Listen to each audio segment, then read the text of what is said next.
दोस्तों आज के जो टॉपिक है बड़ा इंपॉर्टेंट है और इंट्राडे ट्रेडर तो भैया अलर्ट हो जाइए। अब तक का सबसे बेस्ट इंडिकेटर मैं आपको बताने वाला हूं और आप इस बात से समझ सकते हैं कि मेरा फेवरेट इंडिकेटर है इंट्राडे ट्रेडिंग के लिए। और अब तक जो इंडिकेटर ये कर पाता है वो शायद ही कोई ऐसा इंडिकेटर हो जो दूसरा कर पाएगा। जितना आसान इसको समझना है शायद ही कोई ऐसा इंडिकेटर हो जो आप समझ सकते हैं। और बहुत ही आसान और बहुत ही इजी टू अंडरस्टैंड इंडिकेटर है। इसका नाम है VWAP इंडिकेटर। इसको अगर फुल फॉर्म की बात करें तो फुल फॉर्म में इसको कहते हैं वॉल्यूम वेटेड एवरेज प्राइस। और ये इंडिकेटर स्पेशली इंट्राडे ट्रेडिंग के लिए ही है। अगर आप इसको एक दिन के टाइम फ्रेम पे अपने चार्ट में लगाएंगे तो नहीं लगेगा। ये सिर्फ लगेगा इंट्राडे ट्रेडिंग के टाइम फ्रेम पे, जो आपके 5 minute, 10 minute, 15 minute, 30 minute, 1 hour, ये जो टाइम फ्रेम होगा ना, इसी में ये इंडिकेटर लगेगा। आपका एक दिन के टाइम फ्रेम में इंडिकेटर ही नहीं लगेगा। तो आप समझ सकते हैं कि स्पेशली ये इंट्राडे ट्रेडिंग के लिए ही है। तो दोस्तों अगर हम इसकी बात करें इस इंडिकेटर की, तो ये इंडिकेटर करता क्या है और किस हिसाब से ये बताता है। तो पहले तो बात कर लेते हैं ये इंडिकेटर किस बेस्ड पर है, ये मतलब क्या करता है, किस चीज से आपको बताता है। तो सबसे पहले मैं इंडिकेटर का थोड़ा सा ओवरव्यू देना चाहूंगा कि लाइन देख रहे हैं ना आप, रेड वाली, इसको कहते हैं दोस्तों वॉल्यूम वेटेड एवरेज प्राइस। ये जो लाइन है ये आप कहेंगे तो यह मूविंग एवरेज जैसी है, इसमें ऐसा नया क्या है, लेकिन ये बहुत डिफरेंट है मूविंग एवरेज से। दोस्तों बेसिकली ये इंडिकेटर करता क्या है, ये इंडिकेटर जितने शेयर ट्रेड हो रहे हैं उस पर जितना वॉल्यूम आ रहा है और जिस प्राइस पे आ रहा है उस प्राइस का एवरेज निकाला जाता है और उसका वॉल्यूम वेट भी निकाला जाता है। और एवरेज प्राइस और वॉल्यूम वेट कंसीडर करके आपको एक प्राइस बता दिया जाता है कि भैया एवरेज प्राइस वॉल्यूम के हिसाब से स्टॉक की ये है। अगर इस प्राइस से स्टॉक की कीमत ऊपर चल रही है तो यानी ये पॉजिटिव है, अगर इस प्राइस से ये स्टॉक नीचे चल रहा है तो ये नेगेटिव है।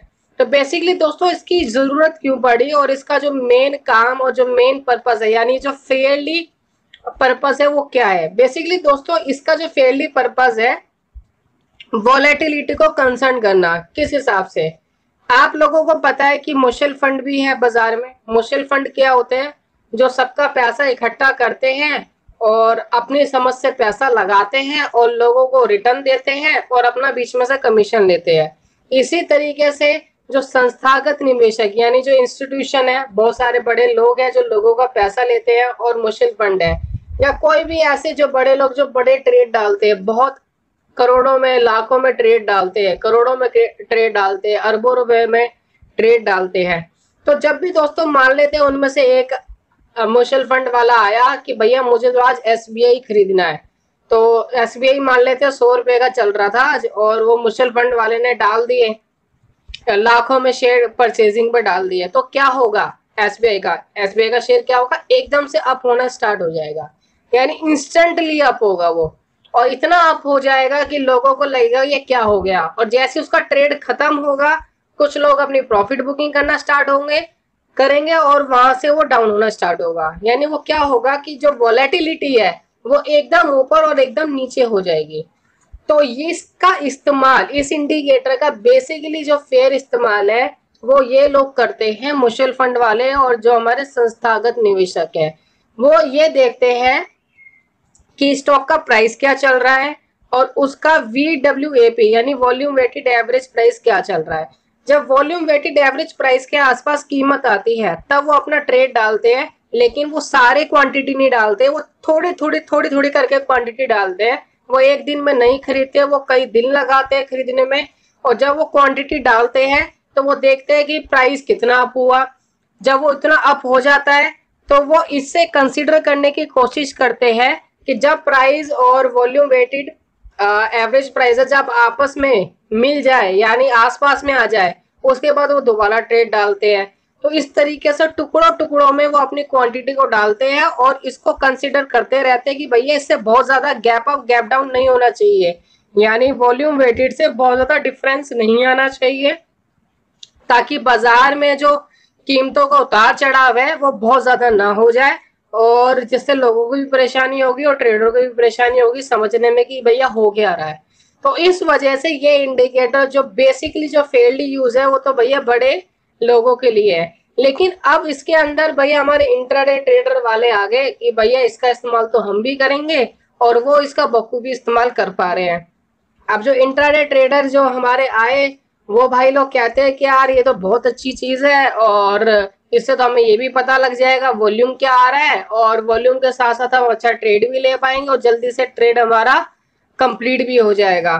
तो इसका इंट्राडे ट्रेडर बहुत अच्छे से फायदा उठा सकते हैं। तो जैसा हमने बताया आपको कि ये जो कैलकुलेट किया जाता है, जरा हम फॉर्मूला देख लेते हैं किस हिसाब से। इसमें कुछ 5 स्टेप है कैलकुलेट करने के। पहला क्या है कि calculate the typical price. Typical price क्या होता है, मान लेते हैं 5 मिनट की कैंडल का आपने टाइम फ्रेम लिया, उसका हाई ले लिया, लो ले लिया, क्लोज ले लिया, और उसकी एवरेज निकाल ली, उसको डिवाइड कर दिया 3 से, तो ये उसकी टिपिकल प्राइस आ गया, यानी टिपिकल प्राइस है ये एक फेयर प्राइस आ गया।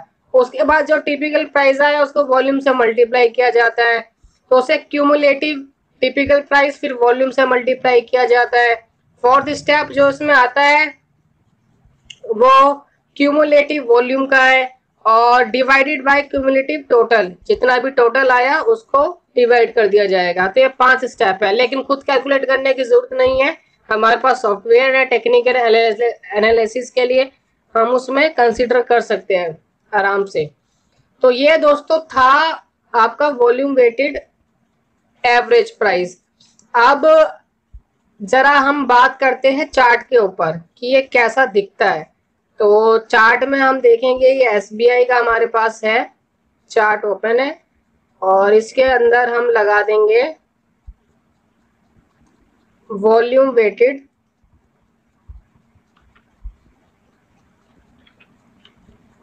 Average price.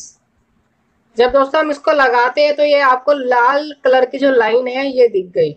अब अगर इसके ऊपर स्टॉक चल रहा है तो सिंपल से इंटरप्रिटेशन है कि स्टॉक बुलिश है, अगर इसके नीचे चल रहा है तो वो बेयरिश है।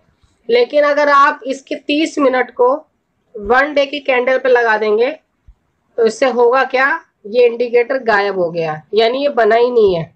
ये इंडिकेटर लगेगा ही छोटे टाइम फ्रेम में, यानी इंट्राडे के टाइम फ्रेम पे, राइट। तो हमने वापस 30 मिनट पे इसको लगाया और ये इंडिकेटर वापस शो होने लग जाएगा। दोस्तों जितने भी इंडिकेटर आपने देखे होंगे आप सबको पता होगा कि इंडिकेटर जो जिसके अंदर टाइम फ्रेम ज्यादा हो जाएगा तो उसके अंदर नॉइज कम हो जाता है, यानी काम करना ज्यादा आसान हो जाता है। लेकिन एक लोता इंडिकेटर ये ऐसा है, अगर इसका टाइम फ्रेम कम करोगे तो इसके अंदर नॉइज कम हो जाती है ना अचंभे की बात।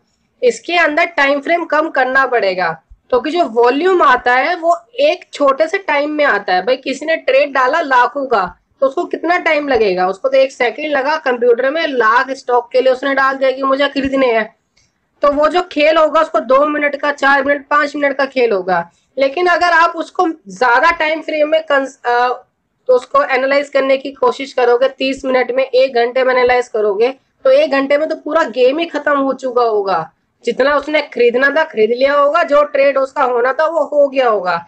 इसलिए हमें इस इंडिकेटर के अंदर छोटे टाइम फ्रेम की जरूरत होती है, क्या, ताकि हम छोटे से टाइम फ्रेम में जज कर सके कि क्या चाल आने वाली है स्टॉक की, उस चाल को ही हमें पकड़ना है। तो ये इंडिकेटर इसी के ऊपर बेस्ड है। तो यहाँ क्या करेंगे हम, 5 मिनट का एक बहुत अच्छा टाइम फ्रेम है इसके लिए, आप 5 मिनट के टाइम को कंसिडर करिए। और जब मैंने 5 मिनट का टाइम फ्रेम करा तो जो आपको नॉइज दिख रही थी वो शायद आपको अब नहीं दिख रही होगी। अब आपको सीधा दिख रहा है कि नीचे जा रहा है तो नीचे जा रहा है, और ऊपर जा रहा है तो ऊपर ही जा रहा है। जो नॉइज थी, जो बीच में फ्लक्चुएशन हो रहा था, वो आपको कुछ हद तक कम दिखा होगा, और आपको दिखा होगा भैया यहाँ से तो अब मैं निकाल लूंगा प्रॉफिट, राइट।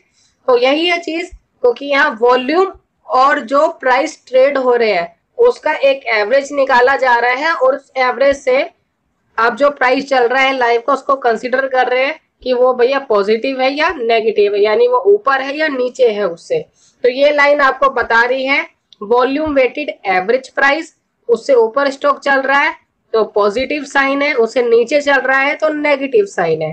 तो बड़ा ही सिंपल है, इसके अंदर आपको बाय का ट्रेड कब लेना है और सेल का ट्रेड कब लेना है, और आपको एग्जिट कब होना है, जरा मैं इसके बारे में आपको बताता हूँ। तो सबसे पहले आपको बाय के ट्रेड के लिए हम आपको एक पिक्चर दिखाते हैं। वो पिक्चर है ये जो दोस्तों इमेज है, ये आपको क्या बता रही है कि जब भी ये इस लाइन से ऊपर स्टॉक चले जाता है तो आपको बाय करना चाहिए।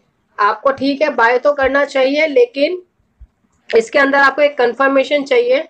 सबसे पहली कंफर्मेशन क्या है, जरा हम इधर देखते हैं कि आज का ही दोस्तों ये हमने चार्ट लिया हुआ, यानी 23 तारीख का, 23 जुलाई 2018 का, तकरीबन 1:30 बजे के आसपास जो एसबीआई का जो स्टॉक था उसने इस लाइन से ऊपर क्लोजिंग दी। ये वाली लाइन देखिए, ये एक छोटी सी कैंडल बनी है ना, बहुत छोटी सी कैंडल बनी है, इसने क्लोजिंग दी थोड़ी सी ऊपर जाकर के।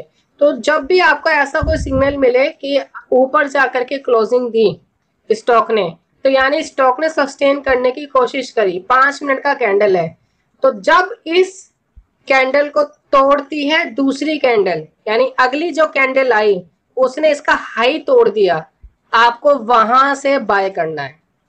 बिल्कुल इस लाइन के पास ही करना है, लाइन से दूर तो ट्रेड लेने ही नहीं है इस लाइन से। तो लाइन के पास में ही है आप, और जैसे इसका हाई टूटा, क्लोजिंग वाली कैंडल की अगली कैंडल ने जब हाई तोड़ा, तब आपको बाय करना है। और उसी कैंडल के लो के थोड़ा सा नीचे आपको अपना स्टॉप लॉस लगाना है। अगर आप ध्यान देंगे तो यहां पर हम ले लेते हैं एक,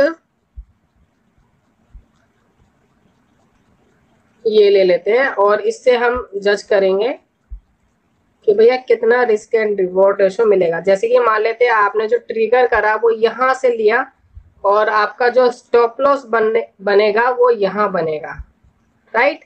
ये आपका स्टॉप लॉस है, मतलब आपका जो रिस्क है वो सिर्फ इतना है, ये छोटी सी कैंडल आपका रिस्क है। आप जरा ध्यान देंगे तो स्टॉक कितना ऊपर गया है, जरा उस पर देखिए जरा। तो स्टॉक की जो दोस्तों कीमत है वो जरा देखिए।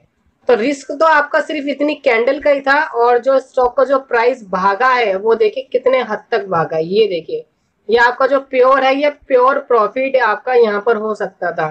तो जो लोग risk and reward ratio manage करते हैं तो 1:2 तो आराम से ही आपको मिल गया, अगले 10 मिनट के अंदर आपको 1:2 मिल गया। तो रिस्क एंड रिवॉर्ड रेशियो रखकर आप काम कर सकते हैं, बहुत ईजी है। जो 1:1 रखना चाहते हैं, 1:2, 1:3, 1:1, 1:2 का मतलब होता है 1 रुपए का प्रॉफिट, 1 रुपए का लॉस, 1 रुपए का प्रॉफिट, 2 रुपए का, 1 रुपए का लॉस तो 2 रुपए का प्रॉफिट, 1 रुपए का लॉस तो 3 रुपए का प्रॉफिट। तो जो आप रखना चाहे रिस्क एंड रिवॉर्ड रेशियो रख सकते हैं। तो बड़ा इजी है इसको देखना।